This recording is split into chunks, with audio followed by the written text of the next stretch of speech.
পরে খবরে আসি। আচ্ছা, ইউনূস জমানায় কতটা সীমান্ত টেনশন বেড়েছে? বিএসএফ এর রিপোর্টে কিন্তু অশনির সংকেত। গত 6 মাসে বিএসএফ কে 668 রাউন্ড গুলি চালাতে হয়েছে। শুধু গুলি নয়, বিভিন্ন ধরনের গ্রেনেডও ব্যবহার করতে হয়েছে অন্তত 300-র কাছাকাছি। অনুপ্রবেশ এবং বাহিনীর ওপরে সীমান্ত পারের হামলা রুখতে এই শক্তি প্রয়োগ করা হয়েছে। এই পরিসংখ্যানে চোখে আঙুল দিয়ে দেখিয়ে দিচ্ছে যে আমাদের রাজ্যে সীমান্তবর্তী এলাকাগুলোতে টেনশন কতটা। আরো বিস্তারিত জানতে কথা বলবো এই সময় আমাদের সঙ্গে সায়ন্ত রয়েছেন, আমাদের ডিফেন্স করেসপন্ডেন্ট। আমি সায়ন্তের সঙ্গে কথা বলবো। সায়ন্ত, এটা তো বাংলাদেশের সীমান্তরক্ষী বাহিনীর কাছে একটা আশীর্বাদের মতন যে বিএসএফ শুধুমাত্র শূন্যে গুলি চালিয়েছে সীমান্তের যে টেনশনের পরিস্থিতিটা লঘু করার জন্য, নিয়ন্ত্রণে আনার জন্য। বাংলাদেশের তো আমাদের প্রতি কৃতজ্ঞ থাকা উচিত। একদমই কৃতজ্ঞ তো থাকাই উচিত। তবে একটা কথা বলা উচিত দীপ, যে ইউনূস প্রশাসন কতটা ব্যর্থ হলে অনুপ্রবেশ ঠিক বাংলাদেশের ভূখণ্ডে বাড়তেই থাকছে, অর্থাৎ বাংলাদেশ থেকে ভারতের দিকে আসার চেষ্টা হচ্ছে। এই পরিসংখ্যান কিন্তু স্বরাষ্ট্র মন্ত্রকে বিএসএফ এর তরফে পাঠানো হচ্ছে, যেখানে বলা হচ্ছে শুধুমাত্র ডিসেম্বর জানুয়ারি মাসেই 43 রাউন্ড এবং 67 রাউন্ড, অর্থাৎ প্রায় 120 রাউন্ডের মতো বিনসাস রাইফেল থেকে গুলি চালাতে হয়েছে।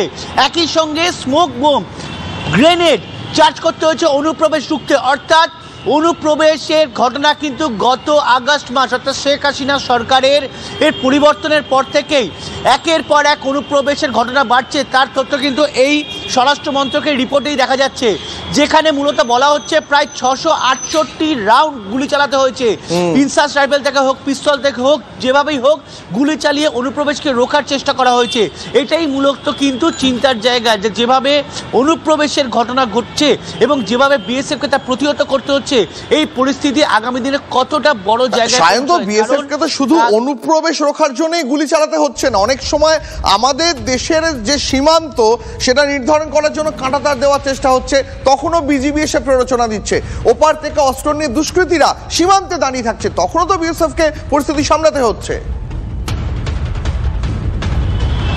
একদমই, কারণ তুমি দেখছো দুদিন আগে একটা ঘটনা ঘটেছে মালদায় কুটাদহে, সেখানে কিন্তু একজন মহিলা জওয়ানের ওপরে হামলার ঘটনা ঘটে, তখনও কিন্তু গুলি চালাতে হয়েছিল।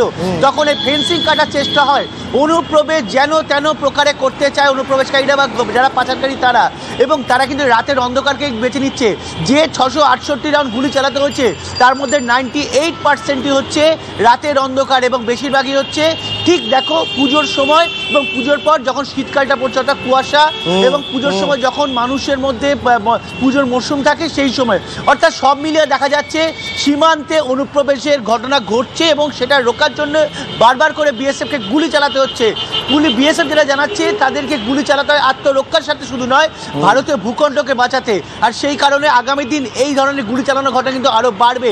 স্মোক বোম এবং ইনসাস রাইফেল এবং পিস্তল থেকে গুলি চালানোতে যদি অনুপ্রবেশকারীদের মারতে হয়, তাতেও তারা পিছুপা হবে না। যতই বর্ডার গার্ড অফ বাংলাদেশ বা বাংলাদেশের তরফে প্রতিবাদ আসুক না কেন, বিএসএফ এখন একটা বিষয় নির্দিষ্ট করে দেওয়া হয়েছে একদম ডিজি লেভেল থেকে, যে অনুপ্রবেশ করতে দেওয়া যাবে না। তাতে একেবারে শান্ত, অনেক অনেক ধন্যবাদ তোমাকে। অত্যন্ত গুরুত্বপূর্ণ একটা পরিসংখ্যান তুলে ধরলো শান্ত। জানুয়ারি মাসে সব থেকে বেশি গুলি গ্রেনেডের ব্যবহার করতে হয়েছে বিএসএফ কে।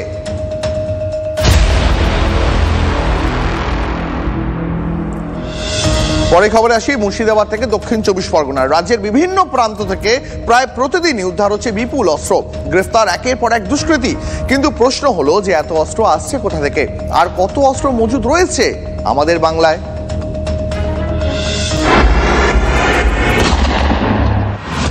কলকাতা,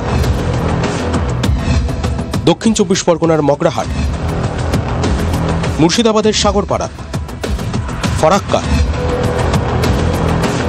বীরভূমের সিউড়ি, রাজ্য জুড়ে অস্ত্রের ঝনঝনানি। গত 4 দিন ধরে 5 জায়গায় উদ্ধার একের পর এক অস্ত্র, গ্রেপ্তার একাধিক।